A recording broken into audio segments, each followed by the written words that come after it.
I think the biggest difference between all the different types of assessments is when you're getting a home valuation from a real estate agent for the purpose of deciding how much can my home sell for, there's an emotional component to it. Mm-hmm. When an appraiser is doing an assessment, they're very factual. That's a good word to use, factual, because realtors are providing really an objective opinion, and appraisers are using facts. Hey, welcome to episode 362 of the Real Estate Podcast. Today, Ariel and I are discussing what the differences are between a free home valuation from a real estate agent and a paid assessment from a licensed appraiser. Enjoy. Welcome to the Real Estate Podcast, your go-to source for raw, unfiltered stories and expert tips.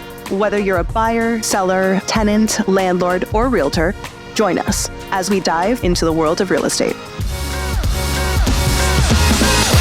We were just talking about the phone because I normally keep my leather case on the phone, which in previous models, I never ever used the case because I always felt it was bulky and I like the feeling of having the phone. Right? Yeah, I just feel like they're delicate though, and I don't want to break it. They used to be. Now they're finally improving the durability of them. My Apple Care's expired, so...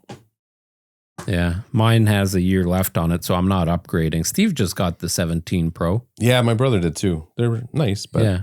Did you download the new iOS? Yeah. How are you finding it? I don't know. Like, I don't think there's ever... I think Apple sucks lately for innovation. Yeah, that's true. They're kind of a bit boring. There's, some changes, and the phone's always faster, and battery lasts a little bit longer. Yeah. And there's some, a better camera, but there's nothing really like, oh my God, that's amazing technology. Right. Like, you get all these other companies making folding phones and doing cool things, but Apple is working on a folding phone. Wow. What's your source? What's your source? Macworld. Oh, Macworld. Okay. So maybe. Yeah. Now that you're an Apple News subscriber, you can subscribe to Macworld. And now Sportsnet, because I had to subscribe yesterday. Oh, did you actually subscribe? I paid for the year. Ooh, $180 or $250? It's $250. It's such a ripoff. Yeah, why can't they broadcast this stuff on regular TV for the poor people? It's because you got people like, Connor McDavid making $12.5 million, which is low. Yeah, but Kirill Kaprizov signing for $17 million a year. You have to pay for it, and they still have commercials. Jose Bautista making $250 million. I don't even know. I know nothing about sports. In fact, today when I was doing a video with Ian, we were talking about how active people with active lifestyles would enjoy the Wilmott neighborhood in Milton because, and I started naming off all these things they had. Right. And I said, they've got basketball diamonds and baseball courts. That's how. That is on that, to that point, obviously being a little biased because we live in that neighborhood. Yeah.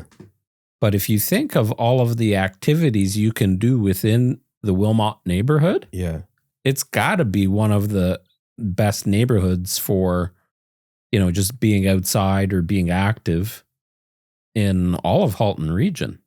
Yeah, for sure. Because you've got a sports center, Milton Tennis Club. You've got a skate park. Is there a skate park? Yeah, there's a skate park. Well, it's the biggest. The Milton Neighborhood Park is the biggest park in town. That spans the entire neighborhood. And Sunnymount Park is an awesome park with the leash-free dog park. Great place to walk around. And then if you go the other side of Brawny, you've got the Wilmott Park, which is good for playing soccer, football. Yeah. Beautiful kids' play area. Yeah. Yeah, if you have kids and you're moving to Milton, it's definitely one of the places that you need to. Well, and it's one of the newer neighborhoods that's a bit more established as well. So you don't have, in the newest neighborhoods, you get more turnover. People don't care for the lawns as much. There's definitely more rentals. People are finishing their basements as apartments. You don't see quite as much of that. You don't have any kind of mature trees whatsoever. Yeah. Although I find Milton sucks with trees. I don't know what company they hired to plant trees, but they're horrible. Yeah. Well, you look at mine and yours, which are pretty well developed. Yeah. I don't know how many feet high they'd be, probably 20. 20? Yeah. And then look at my other neighbor and their neighbor, and they have like this little 6 foot Yeah. dumpling. When you see that tree, there's like a tree in someone's backyard, maybe 10 houses down to the south of us in our backyard. You look and somebody, I don't know what type of tree it is, but this thing is like 30 feet high and 40, 50 feet wide. I don't see anything from my backyard. Because we have trees as well. Yeah. Yeah. They're huge, eh? Yeah, like those trees trees in have our fared way backyard? better Oh than my God. the town's trees. I'm almost inclined to like rip them out and sell them. Yeah, it'll be big bucks. It's a good Huge. idea. Actually, I almost did rip one out when I did my patio. I can see how it survives over the winter. Oh, you moved it? No, but we cut off half the roots Oh. In order to put- accidentally. intentionally Oh. in order to put the new patio down. Oh, okay. I mean, I'm not a Arborist. arborist, so I don't know how that'll affect the tree, but hopefully it survives. All right, so today's topic, we're talking about free home valuations from real estate agents compared to a paid property valuation from a licensed Appraisal. appraiser. Appraiser. Thank you. Yeah. I was looking for the word. And how they might differ. And then Okay. and then you also have MPAC valuations. So there's a lot of numbers out there that people may not understand. Yeah, I think that's a very relevant topic to discuss. It comes up often. Yeah. Before we get into it, though, I want to introduce ourselves because I realize we don't do that too often. So, Well, it's kind of done in the intro if they watch the start of the video. yeah. Oh, yeah. That's where the nameplates are. I am Adrian Trott. And I am Ariel Kormendy. And I was hoping you put the lower thirds thing in there when I Yeah. did that so that Oh, it right. looked nice. I am. And we're neighbors. We Literally live next door neighbors next door neighbors for 14 years, for 14 years. going on 15. We've been working together for 20 years Two. this month. No, more. No. Wasn't it 8 years in the car business? Well, I started at Milton Toyota October of 2005. Okay. So 5. So it's Oh, 20 years. 6. Yeah. So- Okay. Yeah. 20 years. So we've been working together for 20 years. We started our real estate journey just over 14 years ago. Decided to partner up as a team of 2. Now we have a team of 13, which includes Robbie and Ian, our KT media gurus, Mm-hmm. Jennifer and Tiffany, our client care manager and concierge, Mm-hmm. and 7 other lovely realtors that have been with us. Everybody's been with us for a long time, Yeah. We also own Renty, residential property management company. which just celebrated its 6th year anniversary Happy with us anniversary. last month. Yeah. Just celebrated its 6th anniversary with us. Sounds funny. It's like one of our employees. Well, it's our child. Yeah. 6th birthday. How about that? Is that Mhm. better? That's good. All right. So now that the audience knows us, I think the biggest variable. We needed some street cred. That's, Yes. Yeah. Oh, I see what you're doing. That was smart. I'm not one for chit chat.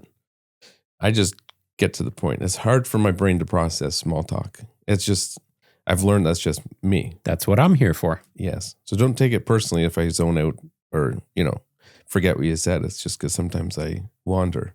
Right. But I think And you don't do drugs, which and I don't do drugs.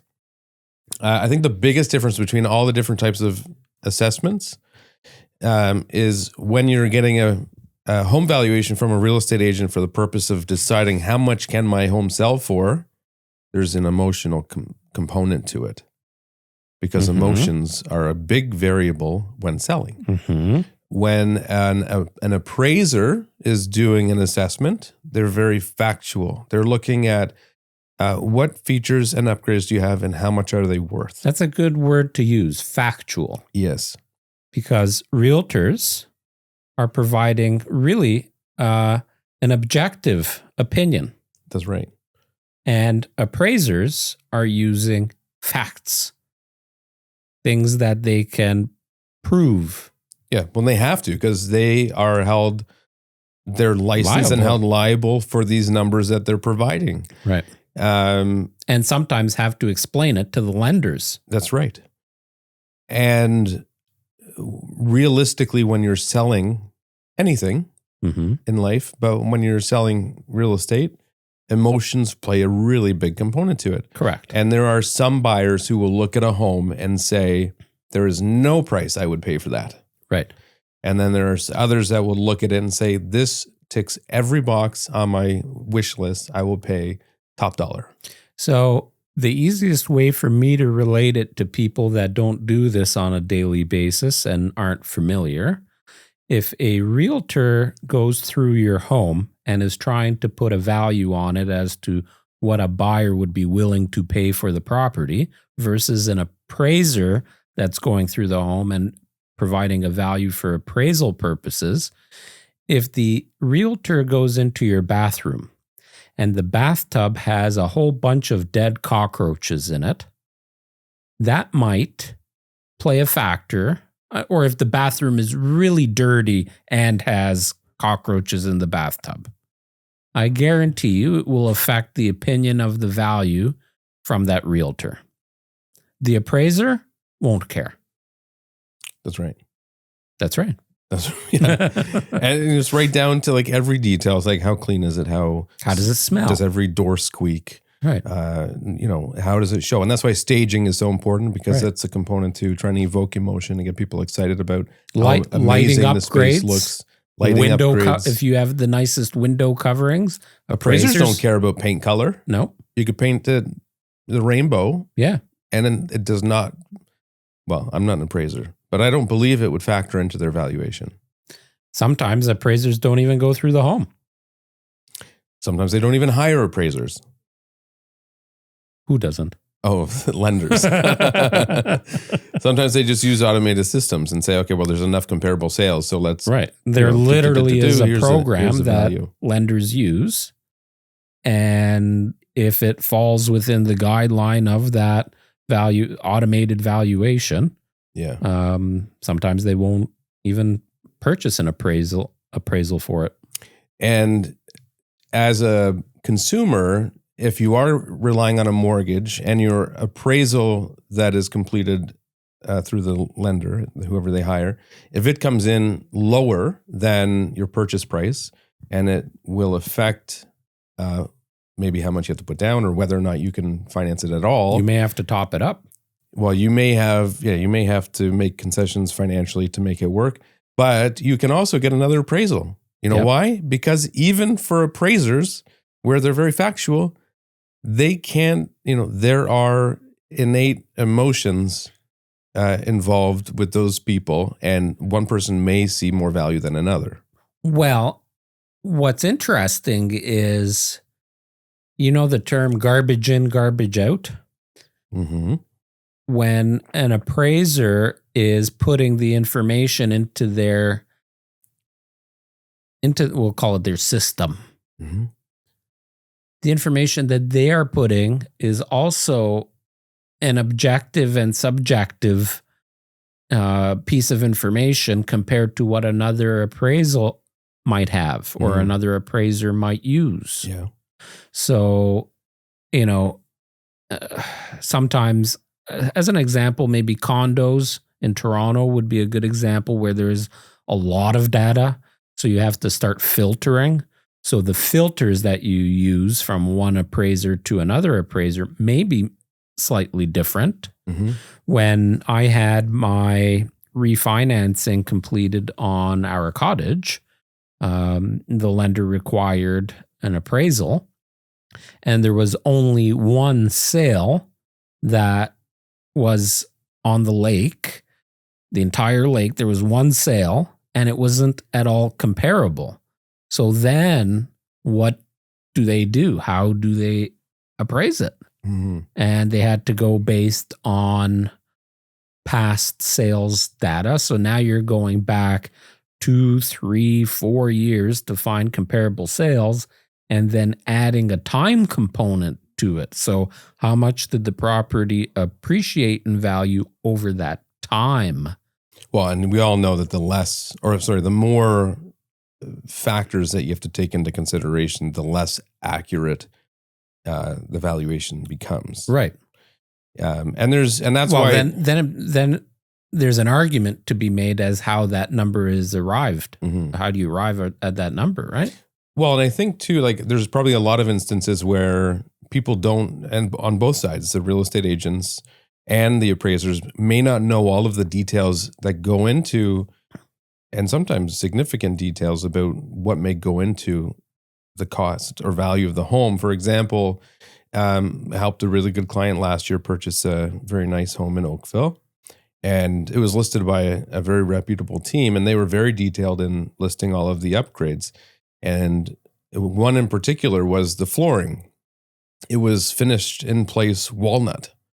And the buyer, my client, it was at a local store, lumber store, whatever. I can't remember exactly where he was, but it was a store, and he was talking to the owner, and he was saying, well, how much do you think this finished in place walnut would cost to do today based on this many square feet? And it was like $300,000. Wow. Yeah. So, but if they didn't, and I think they listed it, but maybe they didn't even convey the true value of it in the listing. So I think it's important, and that's why we go to the extent that we do with listing all the details in the brochure, having information and marketing pieces in the home to convey all of these value-added features in the home so that the buyers see it and their perception of value goes up. Right. But it's how many times do we go into a house and see, oh, there's built-in speakers here, or there's under cabinet lighting or heated floors, and these things are not pointed out in the listing. And sometimes we don't see it until they move in after closing. But if we convey these things up front, we build value, and that's sometimes why your valuations will vary significantly from one person to another. Or they just may not care about those upgrades you put in. Yeah. I didn't know you were moving into the realtor evaluation component of it already. I didn't either. I just thought I'd talk about it. Yeah. It wasn't a very smooth transition. I thought it was a very good time to. So if we're going down that path, like if you take an average home in an average market, I would say would you say we're in an average market right now? I think it's all subjective. Right. Average to what? Yeah. Somewhat balanced. Oh, I see what you're saying. I thought you meant geographically. You mean industry-wise, the market. Yeah. We're balanced. Yeah. So this more predictable than it has been for a long time. Correct. Yeah. Good way of putting it. But if you take 5 realtors and blindly let them go and individually do a valuation on an average home in today's market, you'll come back with 5 different numbers probably. Yeah. Some of them might be close to each other, but very rarely you'll get, I mean, you and I, when we do that, because we do that exercise all the time on our team, but sometimes we have really wide ranges based on intimate knowledge on the property. You and I usually come pretty close, but they're still not the exact same number. Right? No, and that's one of the nice things with our team is that we do play off of one another and get opinions from each other to make sure that we're making the right decision. Who is a standalone agent talking to get some? Who are they consulting on that stuff? I don't imagine themselves. Like they're looking in a mirror, going, "Is this the right price?" I know. It's super handy. You got to have some kind of debate. You got to have somebody to consult with and a second set of eyes at least to say, hey, am I thinking the right way with this?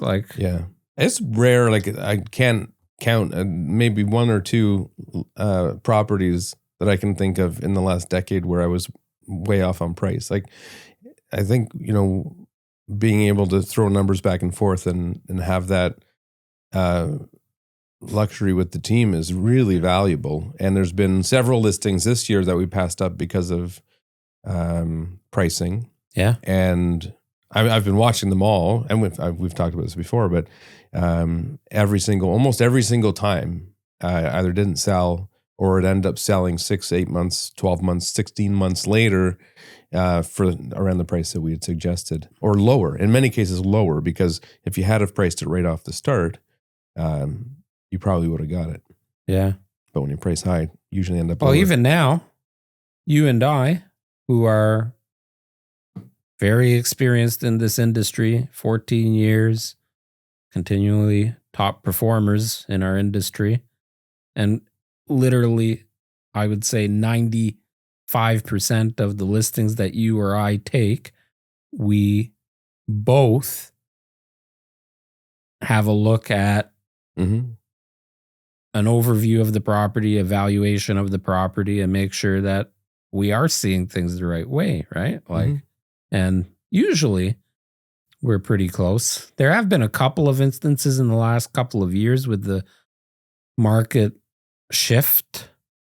Well, I think we've leaned on each other more during the last few years than ever before. Yeah. Because it has been, in some cases, very hard to predict. Well, let's call a spade a spade. If you were a realtor in late 2020 to early to mid 2022, you could put any freaking number on the property and it would probably sell, whether you knew what you were doing or didn't.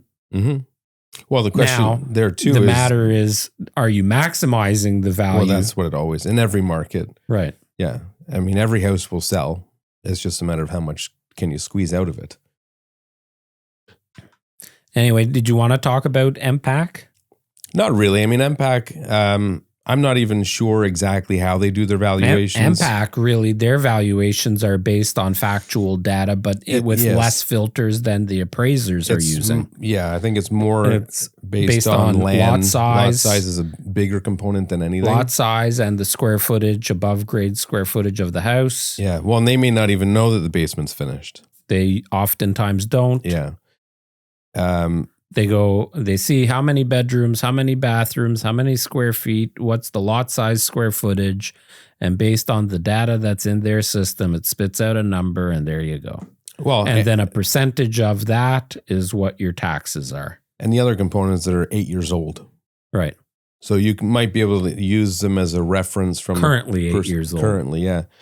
You might be able to use them as a reference if you're comparing multiple properties. So you may say, okay, as a percentage, right? How do these 3 properties differ? Sure. Because they're going to be hundreds of thousands, if not millions, less than the actual resale value. But as a percentage, you may look and see, okay, what is the difference between properties A, B, C, and D? Right. So if relative property to my A, valuation, if property A is listed or had sold for $1 million and the MPAC value is 500,000, and your MPAC value is 600,000, maybe your home is actually worth 1.2, right? Yeah, precisely. I'm making it in easy terms here. Yeah. But yeah, so I think there's different sources used for different reasons. Another big reason, actually, that's probably worth talking about just very quickly is people ask us to do valuations all the time for divorces. Yes. And when you're going through, I've never been through it, so I don't know what's actually required by the courts in order to establish these numbers. If they have to get a certain quantity, or if they have to be from certain types of individuals or certain profession. There isn't a cutthroat answer to that. It's just what both parties probably agree to. Or the court decides. Yeah. So people get valuations during divorces and separations for the purpose of valuing their net worth and figuring out how much person A owes person B, or can person B buy out person A, or whatever the numbers are. And we do valuations for that often. Yeah. I've also had valuations. Which is more of a letter of opinion. Yeah. So I've done that for divorces. I've done it for people who changed which property was designated as their primary residence. So they sold their house and then their cottage became their primary residence. So we have to do a valuation as of that date so that future gains or past gains are taxable under capital gains, but future gains are not. There's a lot of that stuff. And then estate sales, somebody passes away. A lot of that stuff happens. Well, just to go back on your instance of, or explanation of taxable gains, in that case, your principal residence now becomes your secondary. So you're just flipping which one, where the... Well, no, in the sense that you can do that. You can change which one's designated as it. But in my mind, it was they sell one property. Oh, I see. So they've sold their primary residence. It's, tax-free. Right. And now they move to the cottage, which becomes tax-free for any gains as of that point. Right. But it now has taxable gains up until that point. Correct. Yeah. Yeah. Which, by the way, you only pay currently. We'll see. There's still that looming discussion with capital gains changing, but right now you're paying 50%.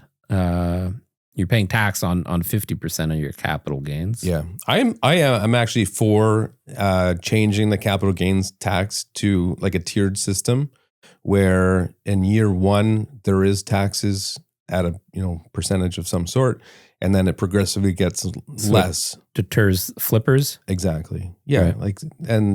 But then what happens? So as an example, a lot of people that buy a cottage as an example, or they buy an investment property or something, and they have a something changes in their life, or they just don't like it anymore, can't afford it anymore, and they have to sell it a year later, 2 years later. So they're going to be affected greatly by that, right? Why? What do you mean why? Why? Explain how they're affected greatly. Well, compared to now. So let's say they do have this unfortunate incident where they have to move, and their house appreciates, I don't know, what's greatly, 20%, and they have an amazing year. Yeah, but why should you have to pay the government more than you currently are? Well, I think that's a good area to get it from versus income tax and sales tax and carbon taxes. Excuse me, most of the people that own a secondary residence are already taxed at the highest tax rate. Yeah. Yeah. So you're paying 53.71% or whatever it is. That's what I'm saying. I think that stuff should come down. Right. I think they need to improve income tax and sales tax and carbon taxes and all this other nonsense, and get it from people who are like capital gains. Like why don't we start with taxing the wealthiest people more? Well, that's what they're doing. Well, that's what that would do. They? People flipping houses. Well, we flipped houses. I was chatting with a guy at one of the kids' friends' birthdays recently who used to be in real estate. Well, he used to be a realtor, and now he is a developer. And he said he knows people who, during the peak, especially specifically in Milton, during the peak of the market, were flipping new builds and making millions of dollars per year. I know. They would have groups of friends buy a dozen houses together and flip them all and make millions. And I hope those same people continued to do that and got stuck in the downturn. Exactly. I do too. And that's what having a tiered system would prevent. I mean, although people aren't making that kind of money doing it anymore.